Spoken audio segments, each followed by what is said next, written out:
All right, welcome back to Problem Solver Politics. I'm your host, Cardon with Cody the Oracle. Hey, everyone. And today we've got a really interesting article that we're going to discuss. We're going to discuss and put on the record all the presidential candidates in 2020 on the Democrat side and what they think of the UBI. We saw this article on Market Watch, and it was pretty interesting. They've aggregated all the opinions and the past opinions of all the 2020 candidates on UBI. And it occurred to me that Bernie Sanders 4 years ago really started getting vocal about Medicare for all. Nobody embraced it. Okay. Now everybody raises their hand on stage when asked if their medical policy includes Medicare for all. He has pushed the Overton window there. Now, I personally disagree with the Medicare for all idea. I think a UBI that has affordable free market capitalist options instead of the crony capitalist non-competition agreement system that we have now that makes it unaffordable is a far better system. But that's a different argument for a different podcast. At the end of the day, Bernie Sanders changed the conversation, and his Medicare for all idea that was just a seed 4 years ago is now the tree that everybody in the Democrat Party is sitting underneath. We suspect that UBI, as proposed by Andrew Yang, is going to be the talk of the town and industry standard, if not by the end of this debate cycle, depending on how explosive the Yang gang gets, and or within the next 4 years. So we're actually going to analyze all of the Democrats' opinions on UBI. And the cool thing that we're also going to do is we've invited a Republican elected official, actually two of them. So far, one of them is confirmed and is going to come on the show. And we're actually going to sit down with an elected state assemblyman, state senator from the state of California. Duh, we're here in Los Angeles.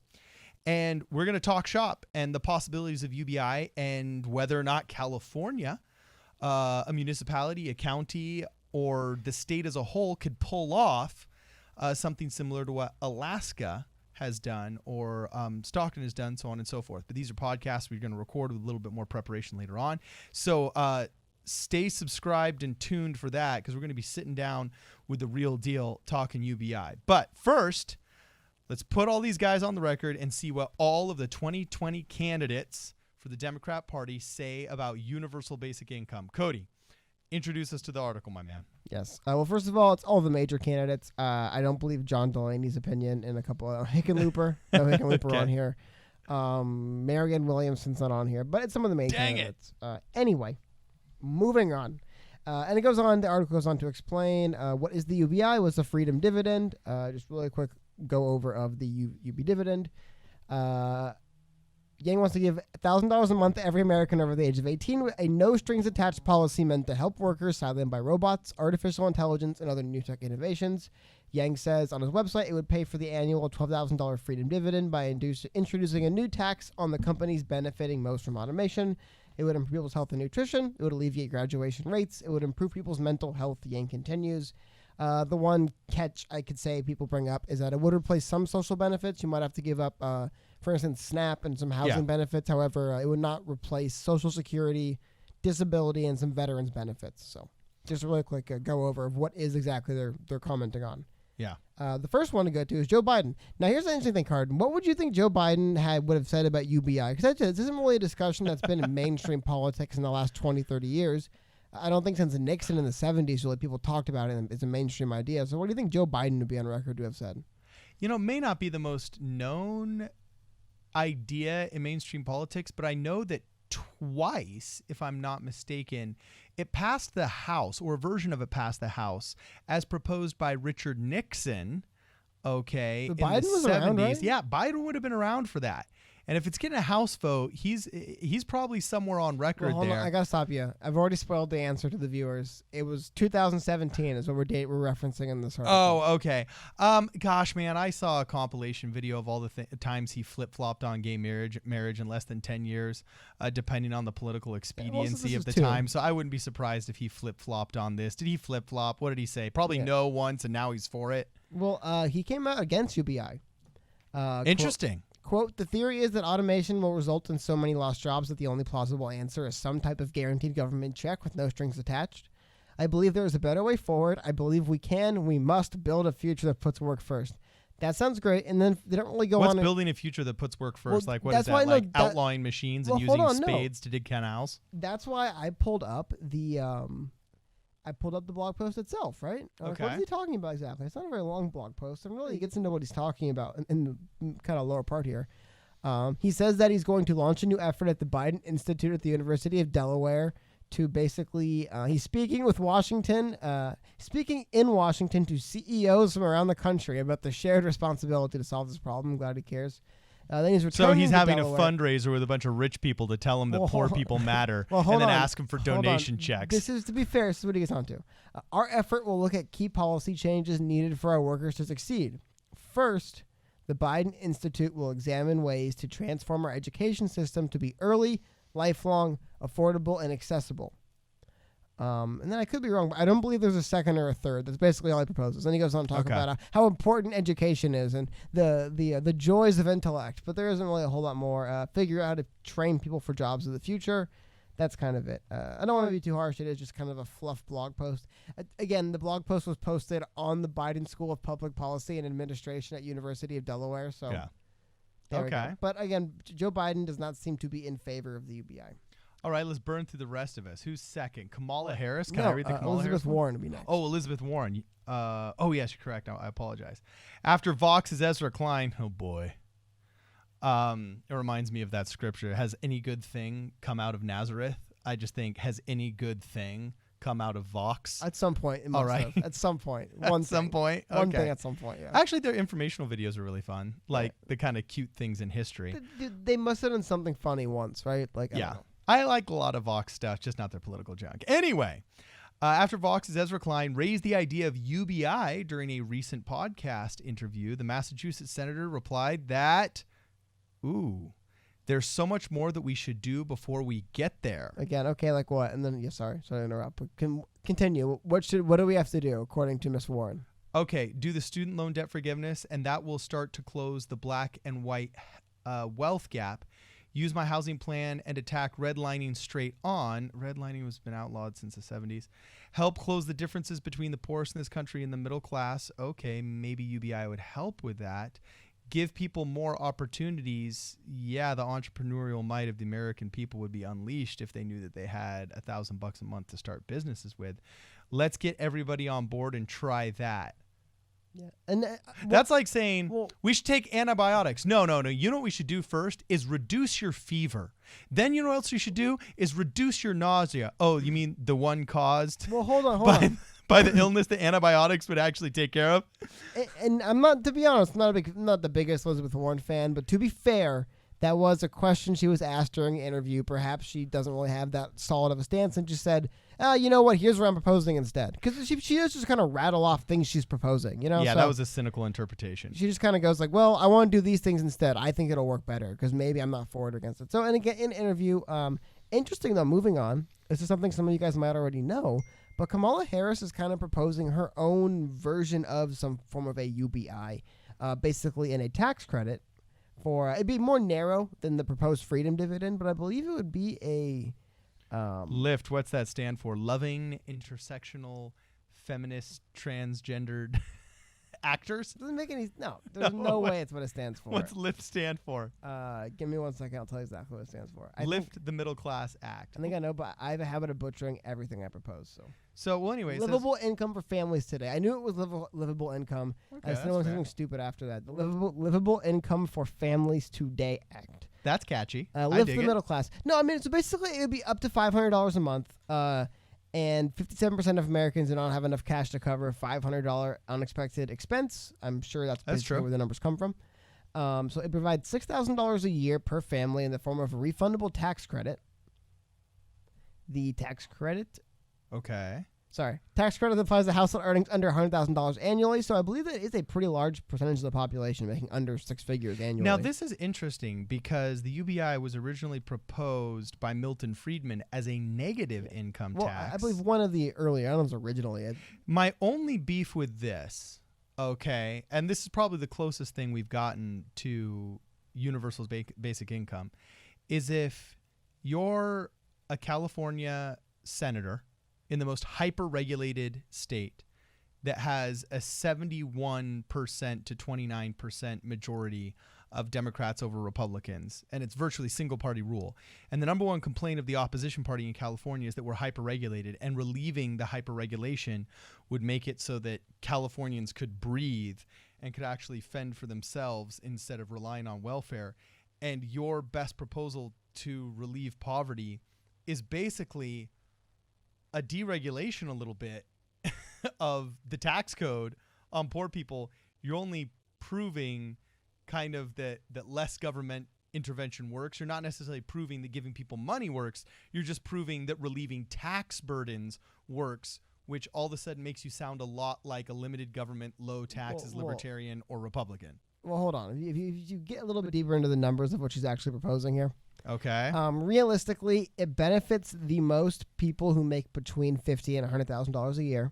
Okay. And not only individuals, families, households that make that. That's where you would actually hit that $500 a month that would come up to $6,000 a year. People making less than that would receive closer to, I believe, $250 a month for a single filer. So for single people making less than $50,000, which is a large percentage of people, and I don't know if I want to say the people who need the most help, because I definitely know for a fact, as I said, it's true. A lot of people out here, even people that are making, like, oh, you make $85,000 a year. It's like, yeah, that's nothing here. Yeah, that's paid. Well, not even here necessarily. Just depending. $85,000 a year in California is the same as like $25,000 a year in Arkansas. But not even just here. But there's parts of the country where people are still living paycheck to paycheck at that number. So I do think that's interesting. But yeah, the numbers seem. I mean, if you're. I don't know. It's tough. It's always hard to speculate about someone else's finances. Yeah, right? and actually, I do like that she has a plan. Everybody jokes around that Elizabeth Warren always says, "Oh, I have a plan for that." But I actually appreciate somebody that's thought something out. The continuation of the joke is, I have a plan for that. What's the continuation of the joke? It's Bernie Sanders' plan. And speaking of Bernie Sanders' response to universal basic income. Well, hey, before you get to the Bernie Sanders response, fine. I at this point, I'm almost willing to try Kamala Harris's plan. Yeah, all right. not? The only problem is that there's no reference of how it's going to be paid for, and the Institute on Taxation and Economic Policy says it's going to cost more than $270 billion in 2020 alone if it were enacted, and there's no payment policy behind it. Andrew Yang comes in, throwing haymakers, saying, boom, UBI this way, but then says, boom, paid for via VAT tax. Here, I'm seeing, boom, Lift Family Act this way. Oh, but how do we pay for the $270 billion? Yeah, honestly, I don't know, man. Government always finds it, right? They'll always pay for it. Will it they work? find it by taxing me and my company and making it so my take-home pay goes down every single year. You're not the only person who pays taxes in this country, right? So, I get it. Yeah, but here's the worst part, Cody. This is the worst part that pisses me off, is when Social Security was started, it was a program where like every 40 to 50 employed, able-bodied people would be supporting the one that wasn't. Great social safety net. By the time I was in elementary school, it was down to I think it was 8 to 10 people was supporting one unemployed person. Now it's down to like 4 to 1. At some point, I just want to thank you. Instead of being called racist for not liking taxes, instead of being called, bigoted and a big fat cat, even though I'm living paycheck to paycheck, just like the rest of America, I just happen to have a corporation.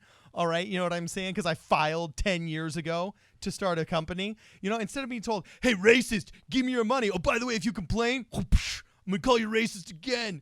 Maybe instead of that, why don't you say, oh, hey, thanks for these tens of thousands of dollars we're reaping from you. Like a farmer out in a field that is white and ready to harvest. You know what I'm saying? Okay, but at the same time, though, you do have to admit that. Can we call it the Thank You Act? Well, no, but hold on.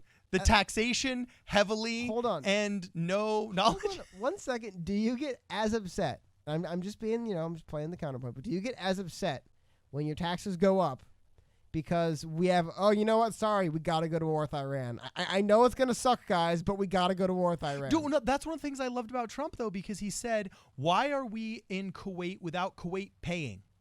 Well, okay. He's like, we lose 2 or 3 soldiers a year out there, and that's 2 to 3 soldiers too many. If you want our defense, at least pay. Well, no, I think my point being here, though, is that I see from the left, there's always pushback. We spend way too much in the military, and the right always pushes back. We spend way too much on social programs. And it's like, I have to imagine that the real answer is somewhere in the middle. Yeah, we probably do have some social programs. They're just operating. Some. We have 126 No, tested. but I mean some that are operating at a level where the positive impact is not being supported by the financial cost. And I guarantee you there are military endeavors that this country is undertaking where the gain does not outweigh the cost at all. We're doing it anyway. Okay. So here, let's burn through the rest of this list because we're running out of time. And we're basically there. That's what I want to get to. Bernie Sanders. So what do you think Bernie Sanders, say what you want about him. What do you think he says about UBI as far as a policy? Oh, his response is awesome. Asked during an Iowa town hall this year whether he supported Yang's UBI idea. The Vermont senator replied, "Nah, I got a better idea." It was probably like, "Nah, I got a better idea." That was a horrible Bernie Sanders impression. But anyway, he said, just think about it. You got an infrastructure which is crumbling. That wasn't the question. We can put millions of people to work doing that. That wasn't the question either. Loosely related. Transforming our energy system in terms of weatherizing homes all over this country. We weren't asked about how our homes were weatherized. We were asked, do you support UBI? Building a more efficient transportation system. We weren't asking about transportation. Putting more money into wind and solar and other sustainable technologies. Okay, the government dumping thousands of taxpayer dollars into solar and sustainable technologies does nothing to put money in the pocket of an average person or answer the question. Sanders said we can create millions of jobs doing that. Oh, so Sanders all of a sudden has turned into Ronald Reagan, who said the best form of welfare is a job. So all of a sudden, Bernie Sanders is a Reaganomics guy. Well, hold on. I think, and this is, I believe, actually Elizabeth Warren, kind of interestingly enough, both these people asked this question in a informal setting or interview, not prepared statement. And they both kind of just fell back on this is what my policy are. Both of them were saying kind of the same thing, though, is that we think there are green jobs available. I've heard Elizabeth Warren say it a ton. That's basically what Bernie Sanders is saying here. There's green jobs people to do. The thing is, though, I'd have to do more research into it. I've done some. But the notion of, he mentioned, guaranteeing a job in this country to anybody, a guaranteed jobs program, there's always the proverbial, I know this is unfair, but it does come to mind of the guy, going to a warehouse and moving a box from one corner to the other, and it's like, here's your government check, you had a job, Like, I get the idea of saying, no, it's going to be in, like, recycling and other, not just recycling, but things that benefit the environment, green technologies, but I always do question, maybe in the comments you guys can let us know more about the argument for a guaranteed job program, but I just always imagine it getting to the point where it's like, seriously, like, you come to this facility and do the job a machine could do so we can guarantee you a job, like sift through these plastics for recyclables. Okay. I don't want to be unfair. Maybe the jobs would be a little bit, if you're guaranteeing a job, though, like, realistically, it's central planning. And it will fail. Yeah, like, you because can't that's what the guarantee USSR did. engineer jobs. Like, oh yeah, if you come and sign up, we'll train you to be like a molecular scientist. Like, I don't want to sound rude, but still, it's like the jobs probably are going to be like, hey, like, pick these things up and move them. Affordable education in a free market society, providing and demanding jobs is the most efficient way to move around people's personal opportunities and personal growth. It's the way it is. So anyway, let's keep going. Pete Buttigieg, he said I think that it's worth taking seriously, Mayor Pete said in a March interview with Pod Save America, pointing to the Stockton pilot program, which we're going to be analyzing when more data comes in. And then that was pretty interesting. Beto O'Rourke, the former Texas... Wait, no, Beto's my favorite. You'll never guess it. You'll never guess what Beto O'Rourke said when someone asked him, what's your opinion on an actual policy, Beto? He probably said, no, yes, it's a really good idea, and it's an evidence of why Donald Trump needs to pay all of his money to poor people in this country. Is that... I gotta be frank. I don't know if Beto or not. I've not seen Beto speak that frequently. He really stops in between lots of different words. It's hold up. The spoiler. It's the perfect Beto O'Rourke answer. I think it's an idea worthy of conversation in a debate right now. Because jobs are being automated. It's like, there we go, Beto. Thank you. Okay, so he passed the buck. Cory Booker. It's something we should talk about, maybe. Yeah, that sounds good. There we go. That's my opinion of every Beto O'Rourke policy stance. You know what? We should probably talk about it. Maybe it would work. Imagine if Abraham Lincoln was asked, do you support ending the Civil War? Well, that's definitely a job or an idea worthy of conversation, as many people are dying. What? It's one of the reasons why a lot of news has come out recently. I don't have time to pull it up right now, but he has been fundraising less, and his polls have been dropping. I mean, Yeah. He has fallen behind Andrew Yang in the polls. Andrew Yang more or less has surpassed him in most major polls. So the good news is, though, I hear they're filming Point Break 3, and he'll be able to star as Keanu Reeves' younger brother. Who was the Irishman in the first Point Break movie? My God, is Nick Nolte Irish? I don't know. I'll look that up while you're closing us out here. Cool. So what does Cory Booker have to say about it? Cory Booker has an interesting idea. The New Jersey senator last year introduced a bill to provide every American child with the American Opportunity Account starting at birth. This would be managed by the Treasury Department with a 3% annual return and accessible once a child turned 18. This actually sounds a lot like what child actors in Hollywood have. And would be seeded with $1,000 and receive up to $2,000 every year depending on family income. Recipients can only use the money for expenses like education costs and home ownership. Interestingly enough, this sounds a lot like Ben Carson's health savings accounts. Actually does a little bit. Yeah, that was proposed in 2016. So the senator's office estimates that an account holder whose family made under 100% of the federal poverty line would have $46,000 in the bank by the time they turned 18, having received the maximum $2,000 payment every year. Okay, that's interesting and kind of similar to the way Australia pays for its However, though, expenses. I would say, just knowing university costs in this country, if we don't do something to address the just never-ending increase in university costs, like, yeah, $48,000 when you turn 18, that's nice, but dude, that can get eaten up going to like any kind of expensive university so fast. And if you want to go there for a certain degree or something, like it can go quick. You know what I mean? Yeah. So anyway, everybody, let us know what you think. Tell us if we've grossly misinterpreted something, or tell us what you like. Please. Oh wait, hold on. What? Nick Nolte is probably a little Irish. Okay, he's probably a little Irish. Yeah. Awesome. I was going to make some kind of Sean King joke, but one didn't come to mind fast enough. So anyway, please let us know what you guys think in the comments below. Let's continue the conversation. If you haven't subscribed yet, please subscribe. Let your friends know about our channel. If you want to donate, please check it out. There is a donate button, and we're actually going to have some merch here available as soon as some shipments come in. We look forward to that. Future videos that we're going to be talking about here are about some really interesting comments by Elon Musk about UBI, and a great conversation that we're going to have with some not just registered but elected Republicans on the universal basic income. So stay tuned, subscribe. This is Problem Solver Politics.